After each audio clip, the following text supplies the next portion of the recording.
Now that you've learned how to develop a character with a clear objective and obstacle, and you've learned how to use your tactics through different motivation, it's time to learn how to take your character and move him around stage. Blocking is stage movement. In this flipped lesson, you will learn the basics of staged movement and what body positioning and blocking mean, and how to use them in your open scene. Over the course of this lecture, we're going to look at a few basic items of stage movement, including body positions, how to position yourself on stage most effectively, how to keep open to an audience so that the audience gets a good view of your scene, as well as how to share the stage with another actor. We're also going to look at what the dominant stage areas are and how you can most effectively use them. Each area on stage has its own name, and you'll need to learn that what they are and how they can be utilized in blocking. We're also going to look at the basics of composition, how to make a picture on stage so that you're not only telling the story, but that everyone in the audience gets a good view of it. And then we're going to look at the language of blocking. We have certain phrases that we use in the theater to note areas of the stage and how to get there. And that language also comes with a shorthand, so it's easy for you to jot it down. And we'll go over all of that today. The first thing we're going to look at is body positions. Now, I'm sure you can think of a few body positions that you do every day, such as sitting, standing, gesturing, turning, moving on stage from right to the left, making crosses, which is how what we call when you move from one point on stage to another, entering the stage as well as exiting the stage. But just when we're standing still, there are certain positions that we have shorthand names for, and we're going to look at those right now. One last thing to know about stage positioning is about directions of position. This is considered full front, where you're fully face front, shoulders front to the audience. One quarter turn is when you turn either to your left or your right, but just a quarter of the way, so that you look at your scene partner, but also right towards the audience, cheated in quarter position. Half turn would be so that you're perpendicular to the audience. Your shoulder is turned toward the audience, and you are perpendicular to the stage, but parallel facing your scene partner. Three-quarter turn of stage would have you so that part of your back is being seen, but you can still look over your shoulder fairly naturally. This is great for when your character might be more of a background character, so that you can have a nice what's happening over there, kind of a picture to your story. And the last position is full back, where your back is fully to the audience. You would not want to use this when you have an important line, but it can be effective in some composition. So, what is blocking? While the actor speaks and gestures and he's playing with props and exploring his objective through his tactics, he's got to know where he has to be on stage and when. And that's what blocking is, creating a specific set of movement for the actor. Now, when we are blocking, whether you are one person or a group of many, you need to know where the focus is and how to tell the story. No matter what the story is, your body position, as well as where you are on stage, can help show the audience what your character wants, needs, or must have. Blocking can also tell you a little bit about how a character might relate to another character on stage by giving greater emphasis through the use of body position as well as placement. And certain aspects of composition, which we're going to talk about next, can also tell the story. The first element of composition that we're going to look at is levels. When you place an actor at a different height vertically speaking, they're at a different level. Now, you could do that several ways. You could have an actor elevated physically on a platform or a piece of furniture. You could have them standing while another one sits. You could have one person bending while another one is kneeling or lying down. Just placing actors at different heights can help to show their power, their status, or their importance. It also helps draw our eye to them visually. So we're going to look at a few examples of how to use levels. Obviously, in this one, both actors are on the stage floor, but one actress is standing above the other actress while she kneels. What do you think this position on stage says about the relationship of these two characters? Who do you think has the power in this scene? Levels can also draw the audience's eye to that character. And even though this one actor's center on the table is standing at a different height while the others are all sitting, you can even tell that he's important because of the way all of the other actors look up to him and give their attention, their focus to him. Again, you can show importance or focus by putting actors at different physical levels, but also just turning their body in certain positions. And in our final example, we have all of our actors looking one direction, at one point on stage. Even the actors who are higher up than Simba are still giving their focus to him. The second element of composition that it's important for you to understand is depth or plane. So there's a wide expanse of stage, and how close or how far away from you are from the audience creates depth. We want to use depth to create a dimensional stage picture. When two actors stand next to each other, it creates a straight line, which is pretty flat, and it's sometimes boring for an audience.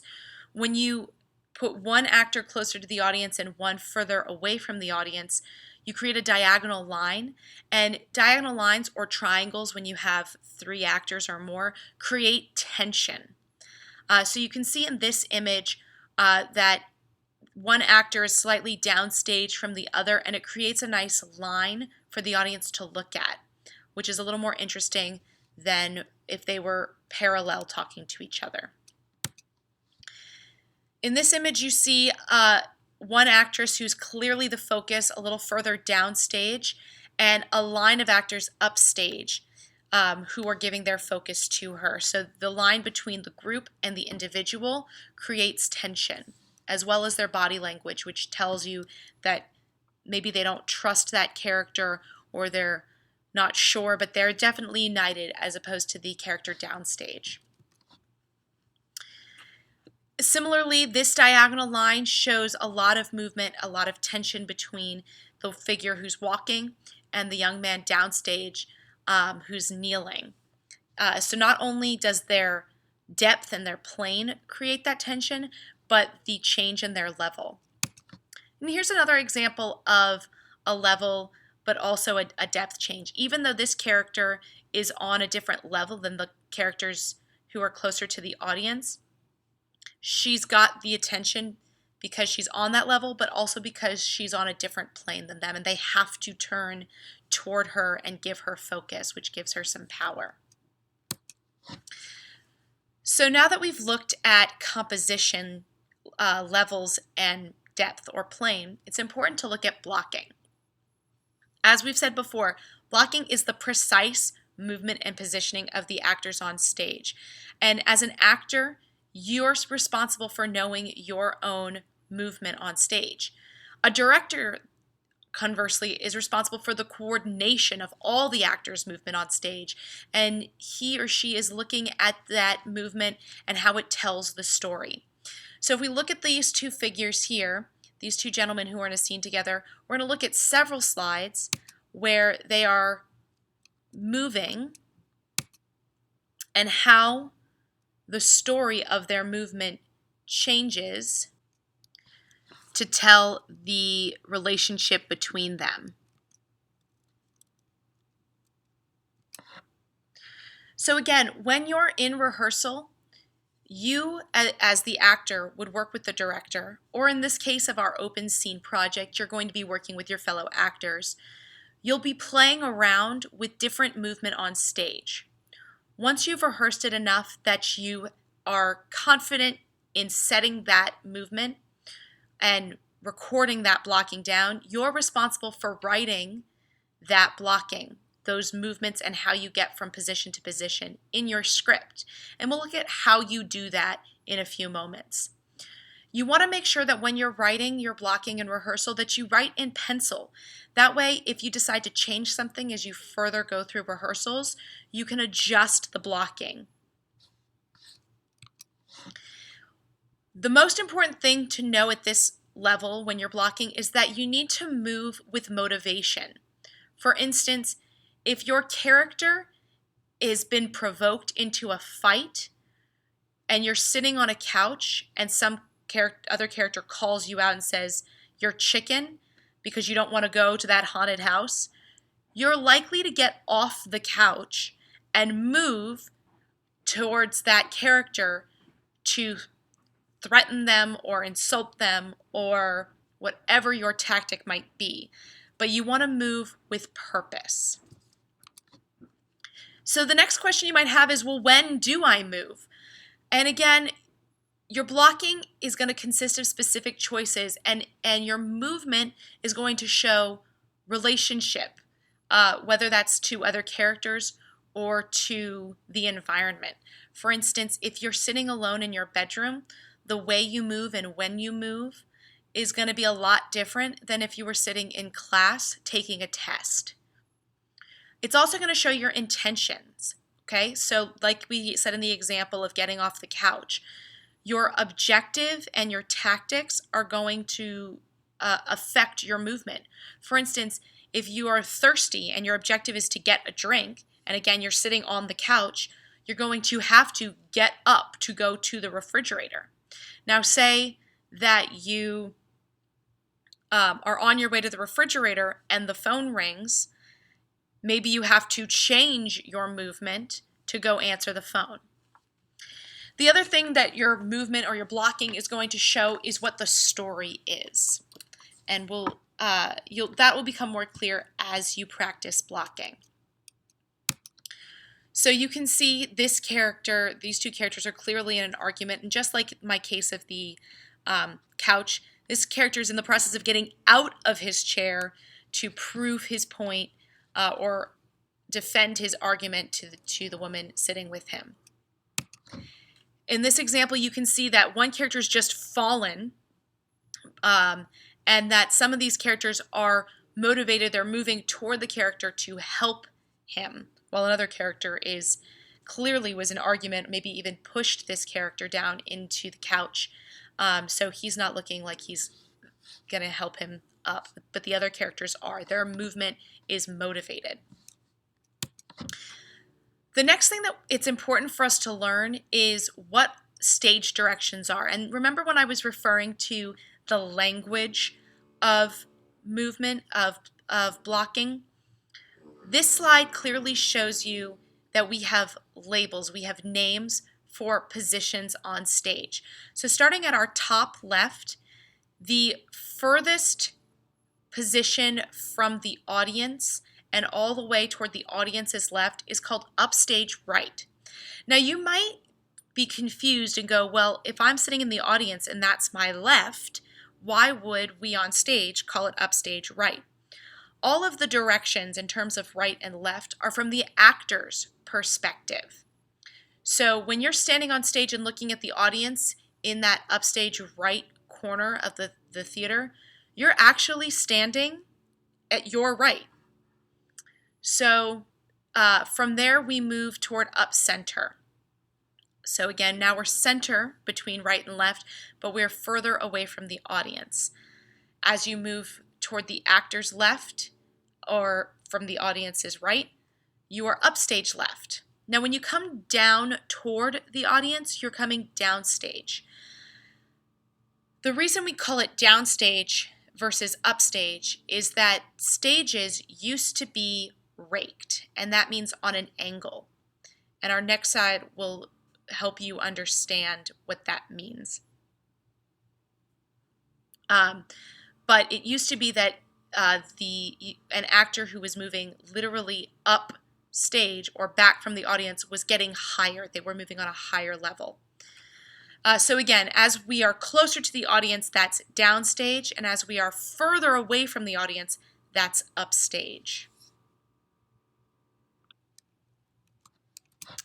Now, as I mentioned before, you can see if you're looking at the bottom center of the picture, a person in the audience. And it might look to you like the table is on stage is going to come out and hit that person in the audience in the head. That's because the table and the stage itself is what we call raked or on a ramp. So again, if you can imagine an actor standing on this stage, the closer they get to the windows, the higher up on a level they would be because of this raked stage. So when they move down stage toward the audience, they were literally stepping down, getting shorter, so to speak, than the character standing where the windows are in this picture. So again, stage directions is the language of directions given to the actors by a director who tells them where to move. And when you write blocking, as I mentioned before, we use a shorthand. So the marks in parentheses are the abbreviations, the shorthand that we used. So again, downstage, when you are closest to the audience, we mark that as DS. Conversely, when you're upstage or further from the audience, that's US. And when you're standing dead center, right in the middle between upstage and downstage, you are center stage. Again, left and right is based on the actor's left or right as they face the audience. And we mark that stage left SL or stage right SR. And then we have the corners, downstage left, downstage right, upstage left, and upstage right.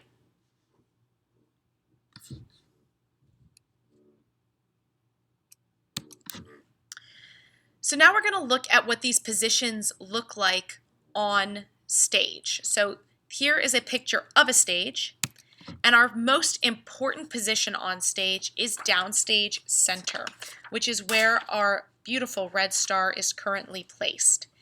So you might want to be down center when you've got an important speech or you're the most important character on stage. The next most important position, or the second important position, is dead center, right in the middle of the stage.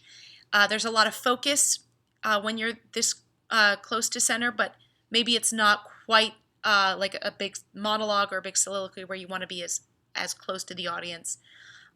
So you would stand center stage. The third most important place on stage is downstage right. And for those of you who read in a Western language, we read left to right. And so our eye immediately goes center when we look at a stage, but then it scrolls from left to right, which is why down right or downstage right is the third most important place on stage. After that, it's down left. And your downstage areas are really good to be used when you have an intimate conversation, or you're trying to draw focus to a big crowd scene. You might pull those downstage. Next up, we have stage right. Okay, again, this is the actor's right, and this is the fifth most important place on stage. After that, we have stage left.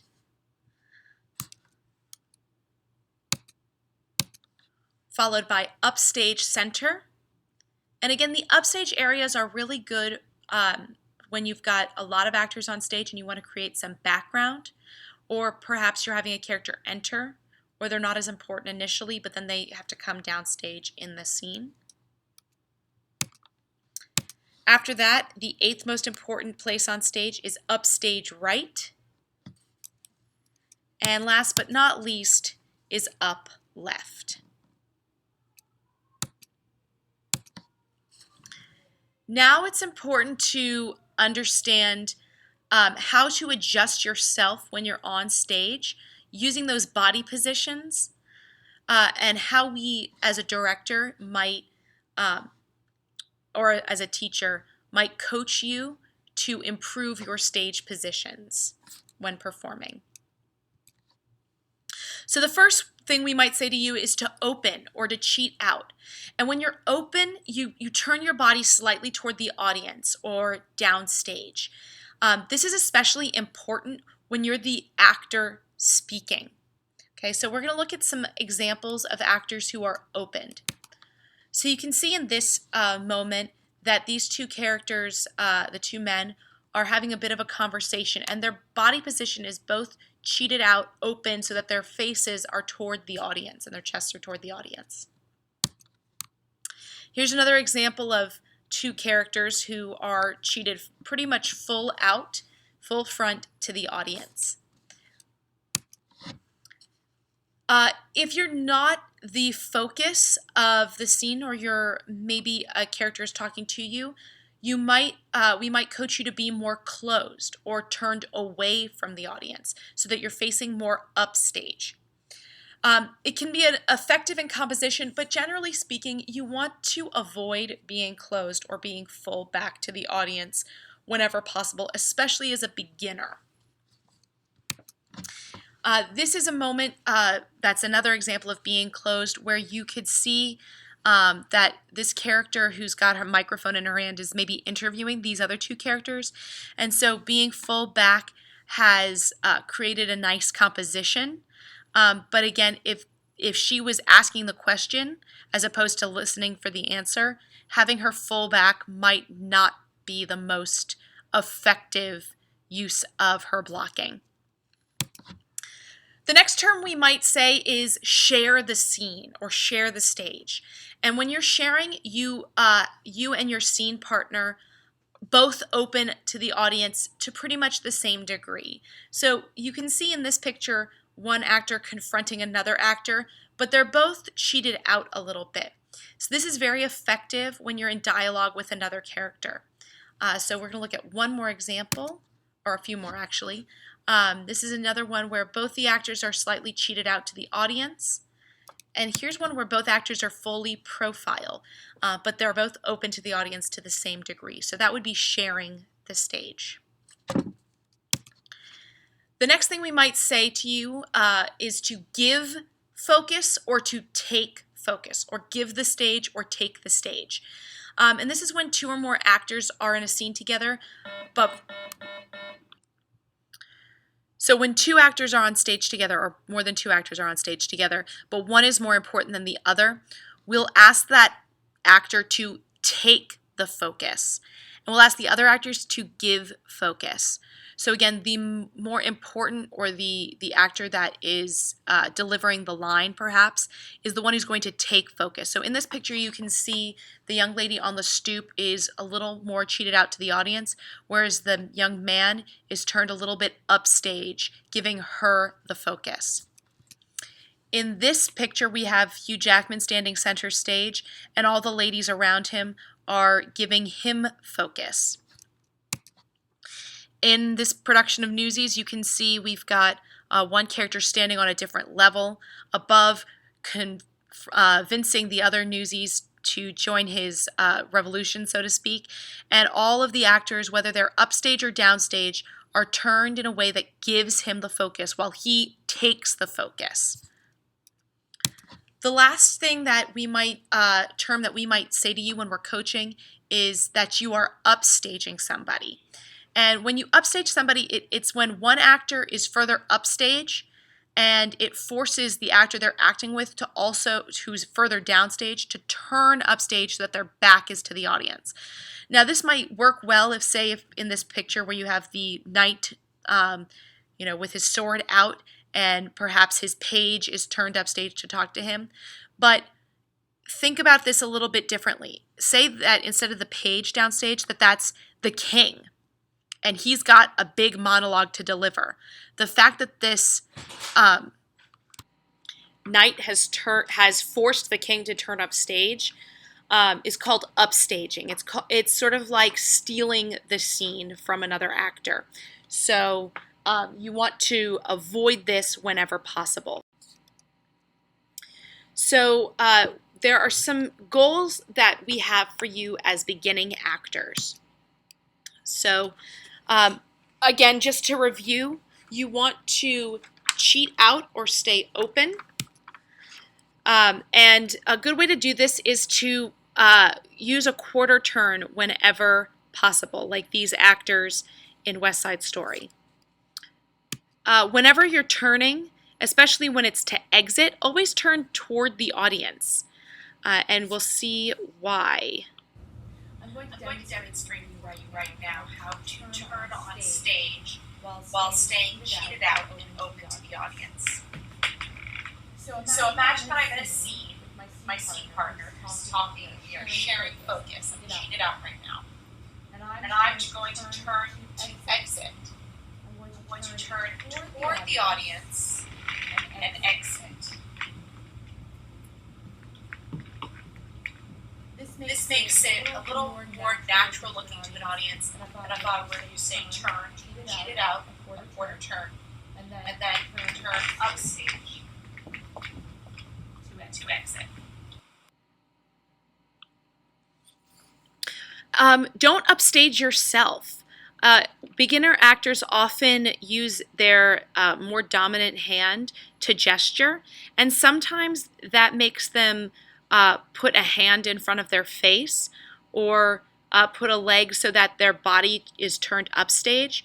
Whenever you're gesturing, make sure that you use your upstage hand, your hand furthest away from the audience.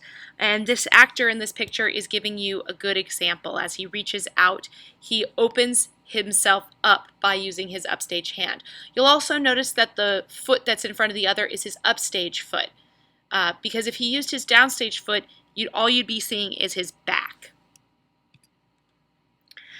When kneeling, use your downstage knee, the knee closest to the audience. Again, as you can see in this picture, it's opened the actor up, whereas if his other knee was down and the knees were reversed, he'd actually be more faced upstage. So that's been it for our crash course in blocking. Make sure you bring your notes on this flipped lesson in next class, because we're going to practice how to use our shorthand as well as review what we went through in this lecture.